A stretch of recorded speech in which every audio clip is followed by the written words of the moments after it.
पत्नी का जो एक धर्म है उसे पातिव्रत धर्म कहते हैं। यदि केवल अपने पति को भगवान मानकर और उनकी आराधना में, तो वो मोक्ष पदवी भी प्राप्त करती है और जो चाहे वो प्राप्त कर सकती है। पातिव्रत धर्म में बड़ी भारी सामर्थ्य है।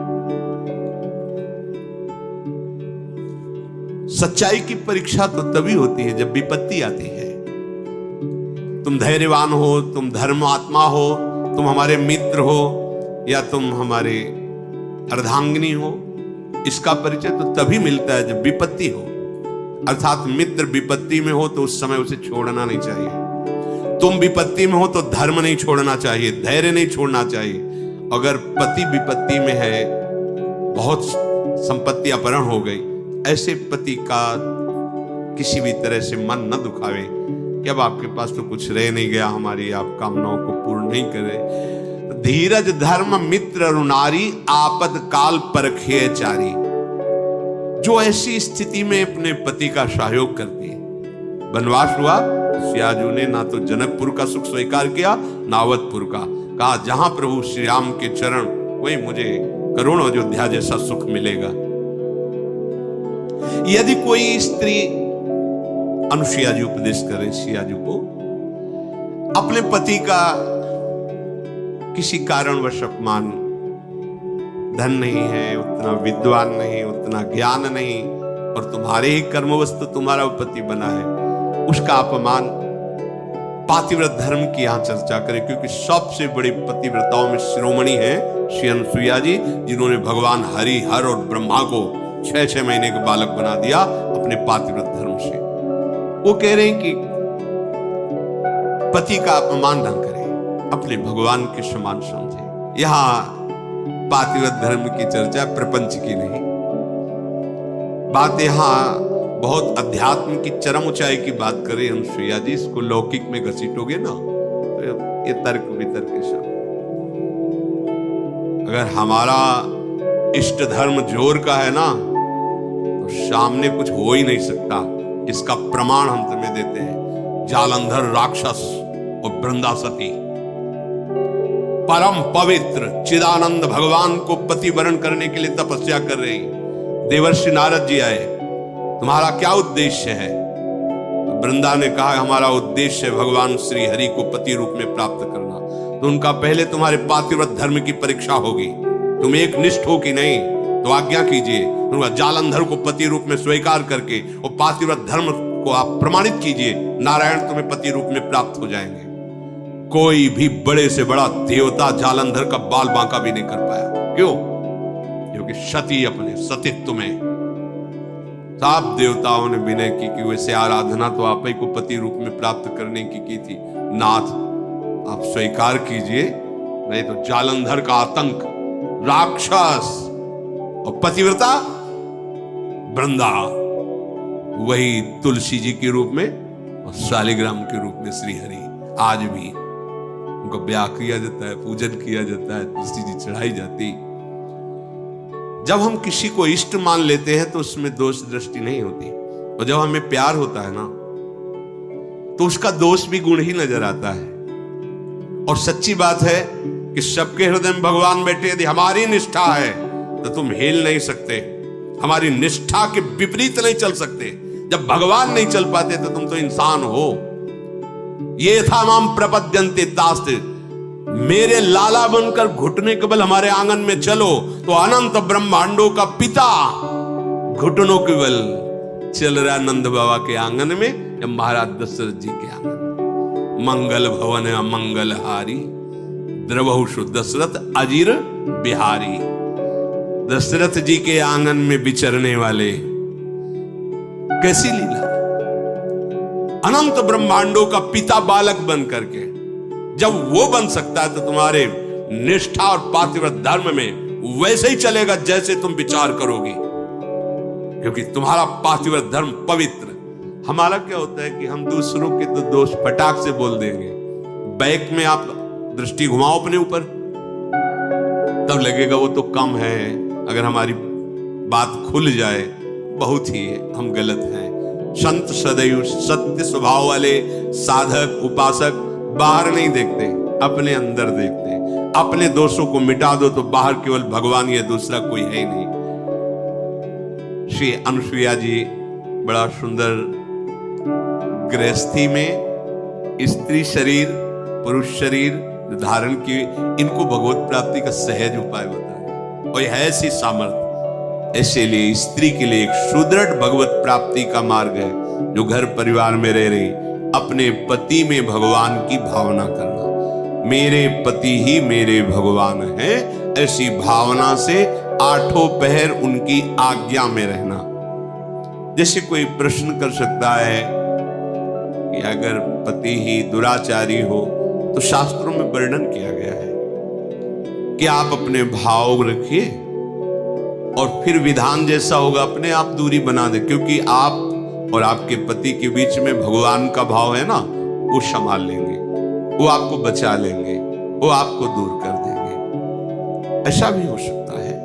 अलग अलग मायाकृत रूप है और आंतरिक भाव में जाएंगे जब विचार पे, तो आपके ही कर्म का फल भुगताने के लिए ऐसा स्वभाव वाला पति दिया गया है, ऐसी भावना। तो हमारे ही कर्म निश्चित, अपने कर्म के प्रभाव से ही पति का वर्ण होता है, जैसे हमारे कर्म।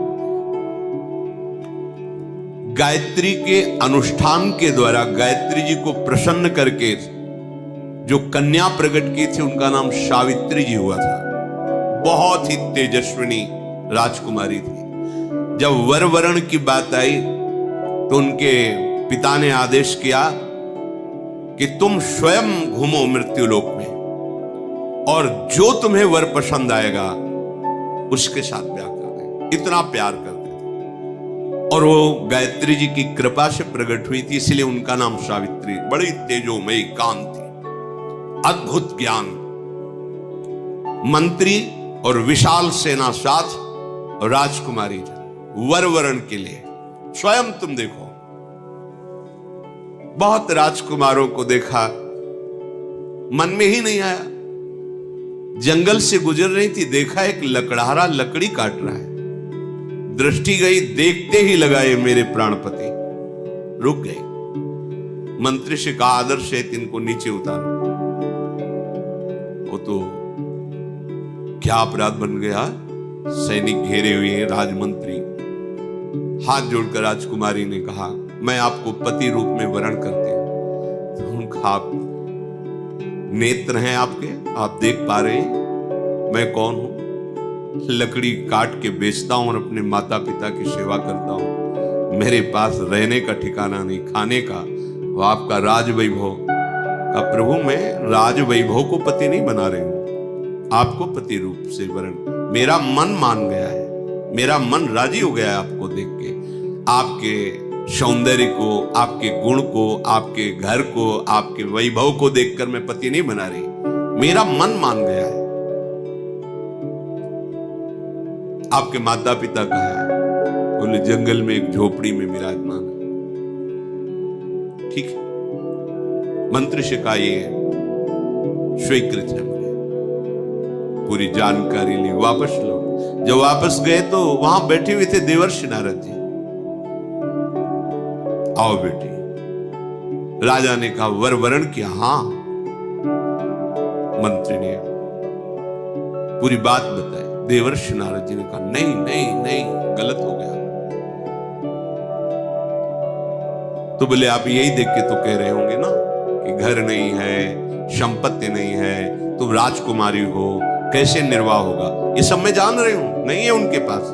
बोले नहीं, एक बात और है, वो ज्यादा दिन जीवित नहीं रहेंगे, 1 वर्ष में उनकी मृत्यु का योग है, वो मर जाएंगे। बहुत है, ये देखो निष्ठा, देखो बहुत है 1 वर्ष। अगर मैं 1 दिन भी उनके नाम का सुहाग भरने को पा गई तो आज जीवन निर्वाह कर जाऊंगी उनके लिए।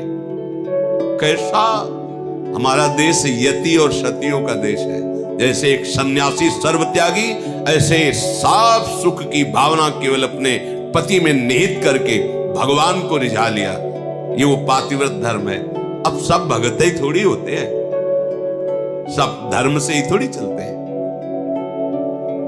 नारद जी बहुत प्रसन्न, उन्होंने कहा एक बार जिसका वरण कर लिया बस।